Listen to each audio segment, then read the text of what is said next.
This is like letting the criminal decide his own punishment and restitution.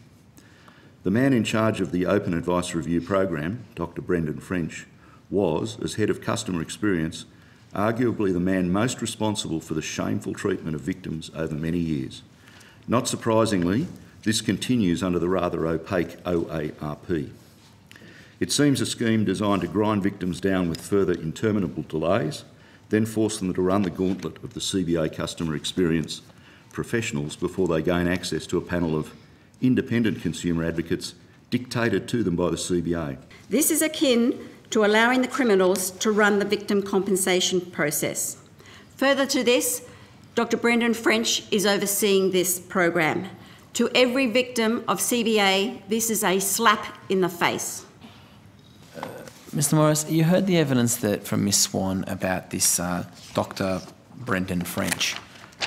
Yes, what does that make? How does that make you feel? Well, Senator, I'm frankly, I'm disgusted that he's even still employed by CBA, let alone that they would blatantly take the mickey by appointing him to be in charge of the new, supposedly all singing, all dancing new compensation program, because the thing that prompted me to blow the whistle to ASIC back in October 2008 it wasn't just the existence of the rogue plan of Don Nguyen, it was the management conspiracy to cover it up. And right from the very start in that report to ASIC, I said that the customer experience people were an integral part of that, because they were the ones who were basically snowing the victims.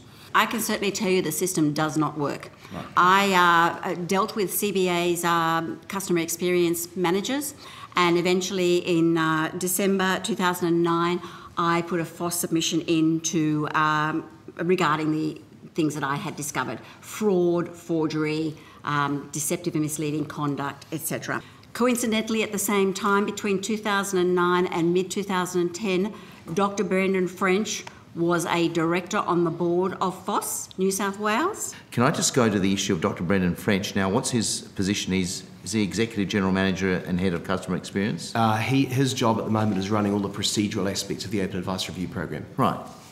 It seems to me that he was Head of Customer Experience. Customer relations generally, across the Commonwealth Bank Group. But was he aware of Mr. Nguyen's malfeasance from 2008?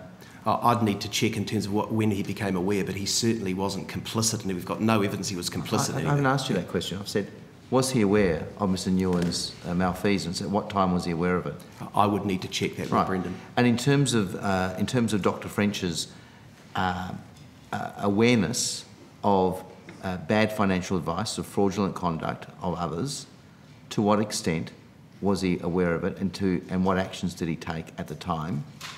That's something, again, I'd need to check with Brendan And French. The fact that he's now in charge of this program to deal with issues of compensation for victims of bad financial advice, has there been any independent assessment or audit of his previous role in respect of this, so that there could be no perceived or actual conflict of interest?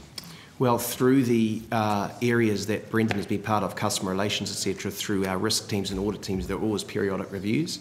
You'll be aware here that, as I've said, we've got promontory financial auditing the whole program, and we've got a compensation system that is being under the auspices of a retired Justice of the High Court, so his ability to influence any substantive outcomes here is minimal. Oh no, would you really say that? Because in terms of processes, he does have a very key role in being a gatekeeper for these claims and giving recommendations. The CBA's Head of Customer Experience at the time, Brendan French, is now heading the bank's process to decide on up to 5,000 potential compensation claims.